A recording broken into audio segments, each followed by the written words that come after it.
Hello बच्चों, आपका JEE mains problem solving session 2022 में बहुत बहुत स्वागत है। आज जो मैंने प्रॉब्लम यहाँ पे कंसीडर कर रखा है वो परमुटेशन एंड कॉम्बिनेशन से लिया है। कुछ इंपॉर्टेंट कंसेप्ट सीखते हैं।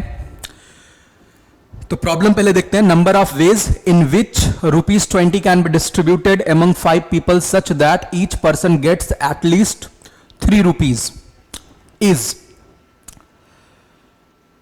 ऐसा प्रॉब्लम आपने मल्टीनोमियल थ्योरम में किया होगा। कोफिशिएंट मेथड से आप सॉल्व करते थे, फिर एनी इंडेक्स वाली कुछ टेक्निक यूज करते थे, राइट? वहां से आप इसे कर सकते हैं, बट मल्टीनोमियल से जब आप कैलकुलेशन करते हैं थोड़ा सा कैलकुलेटिव हो जाता है। But that's a fantastic technique, वो आपको पता होना चाहिए, बट वो कैलकुलेटिव हो जाता है।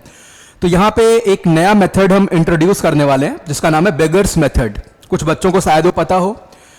तो ये मेथड कैसे रोल में आया जरा आप गौर करना। सपोज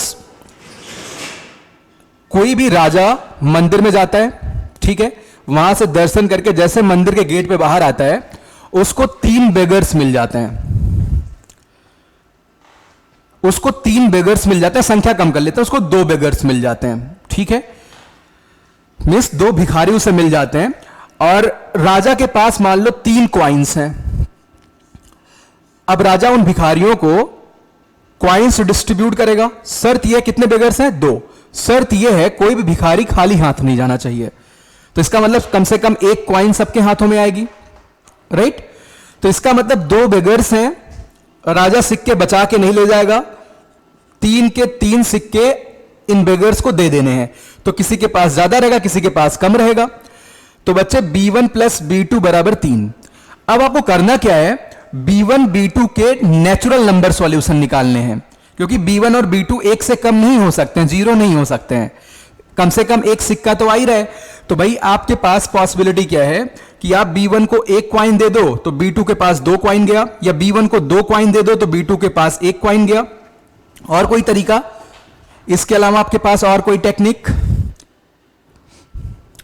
भाई 1 2 2 1, क्योंकि कम से कम 1 क्वाइन तो जाना ही है,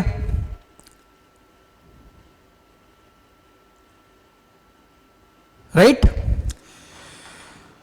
तो अब देखो बच्चे, यहां पे आपके पास जो नंबर ऑफ वेज आए वो 2 तरीके आए।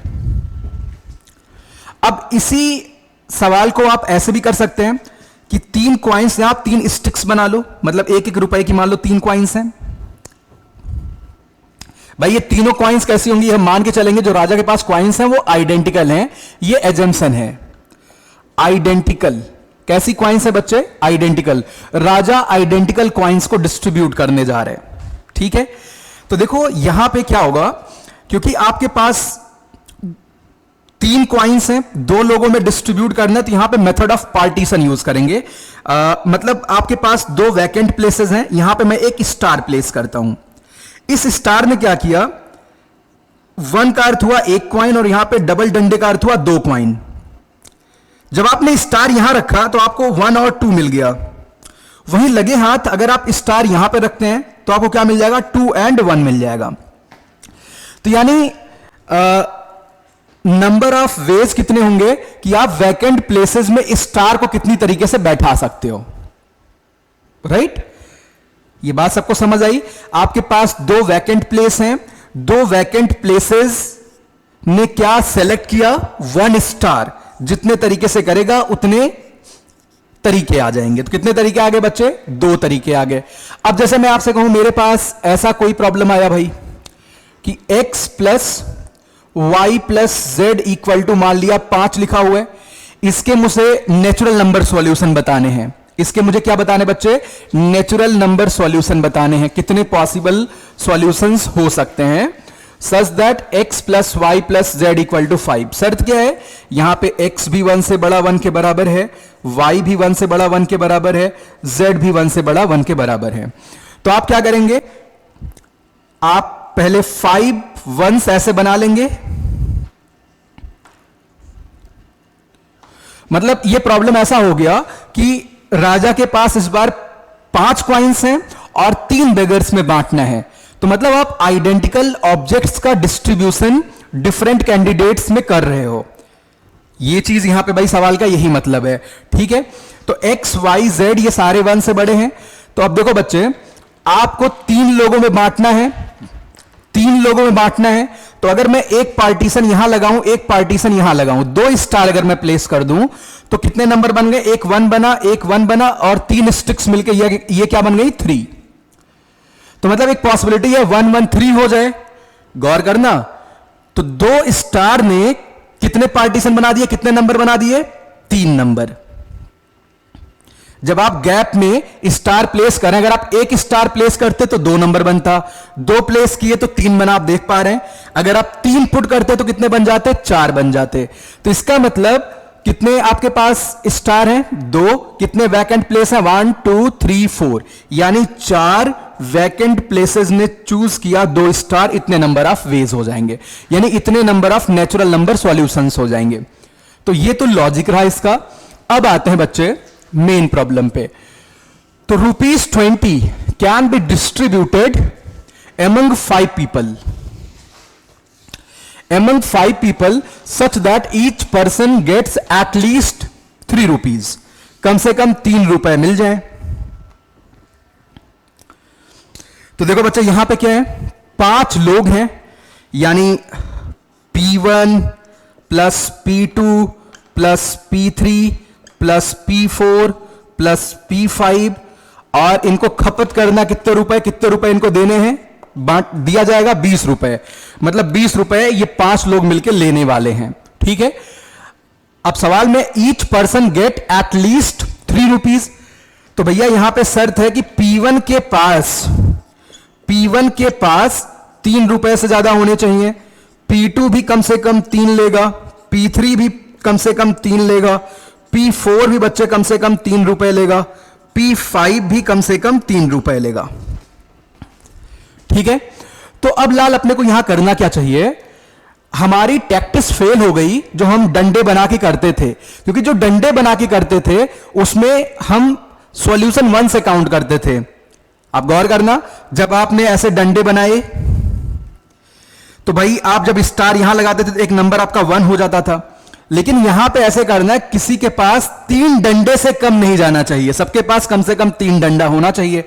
तो बच्चे यहां पे थोड़ी थोड़ी दिक्कत खड़ी हो गई। तो ऐसे केस में एक जुगाड़ लगाते हैं, कुछ ऐसा करते हैं ताकि ये जो इक्वेशन है वो पहले के जैसा बन जाए। तो यहां पे हम डमी वेरिएबल्स इंट्रोड्यूस करेंगे। गौर करना, मैं P1 को रिप्लेस करने जा रहा हूं T1 प्लस 2 से, जहां पे T1 1 से बड़ा है। गौर करना बच्चे, P1 को मैं T1 प्लस 2 से रिप्लेस करने जा रहा हूं, जहां पे T1 1 से बड़ा। जब T1 आप 1 पुट करेंगे तो P1 3 हो जाएगा, यानी P1 3 से बड़ा है, राइट। ऐसे बच्चे मैं P2 को रिप्लेस करूंगा T2 प्लस 2 से, जहां पे T2 1 से बड़ा है। P3 को मैं रिप्लेस करूंगा T3 प्लस 2 से, जहां पे T3 1 से बड़ा है। P4 को मैं रिप्लेस करूंगा T4 प्लस 2 से, जहां पे T4 किससे बड़ा है? 1 से बड़ा है। इसी प्रकार P5 को मैं रिप्लेस करूंगा T5 प्लस 2 से, जहां पे T5 किससे बड़ा है बच्चे? 1 से बड़ा है। तो आप ये P1 P2 P3 P4 P5 की value in term of T1 T2 T3 T4 T5 put कर दो, तो यानी T1 plus T2 plus T3 plus T4 plus T5। अच्छा, कितने 2 आए? हर एक के साथ 2 लगा हुआ, यानी 5 बार 2 भी ऐड हुआ, 10 हुआ। उस 10 को राइट हैंड साइड में भेज दो, तो यानी दिस इज इक्वल टू 10। यानी इस इक्वेशन को हमने इस फॉर्म में बदल दिया। इसमें शायद किसी को कोई दिक्कत ना हो, जहां पे बच्चे T1 यानी ऑल Ti किससे बड़े हैं? 1 से बड़े या 1 के बराबर हैं। अब आप यहां पे बेगर्स मेथड की टेक्निक बहुत इजीली यूज कर सकते हैं। तो बच्चे आप 10 आइडेंटिकल स्टिक्स बना लीजिए, उनको 5 लोगों में डिस्ट्रीब्यूट करना है। तो इसका क्या अर्थ हुआ बच्चे? आप कितने स्टार प्लेस करेंगे? 4 स्टार, राइट। 1 2 3 4 5 6 7 8 9 10। जब आपने 10 स्टिक्स बनाए तो कितने वैकेंट प्लेस आए आपके पास? 9 वैकेंट प्लेस आए। और बच्चे ये 9 वैकेंट प्लेस जो भी हैं, ये जो 9 वैकेंट प्लेस हैं, इनमें कितने स्टार आपको प्लेस करने हैं? 4। अगर आप बच्चे 4 स्टार कहीं भी रख दो, 1 2 3 और ये 4, देखो भाई कैसे कैसे नंबर, एक 1 है, एक 2 है, एक 2 है, एक 2 है, एक 3 है, एक 2 है, राइट? देखो एक नंबर 1 हो गया, एक 2 हो गया, फिर 2 हो गया, फिर 3 हो गया, फिर 2 हो गया। ऐसे आप स्टार को कई तरीके से प्लेस कर सकते हो, यानी 9 वैकेंट प्लेसेस में क्या चूज कर लिया? 4 स्टार। तो नंबर ऑफ वेज आप बता सकते हैं भाई, 9 इंटू 8 इंटू 7 इंटू 6 अपॉन 24, यानी 126। तो 126 नंबर ऑफ वेज होंगे। चलो भाई, इस वीडियो में इतना रखते हैं। Thank you, bye bye.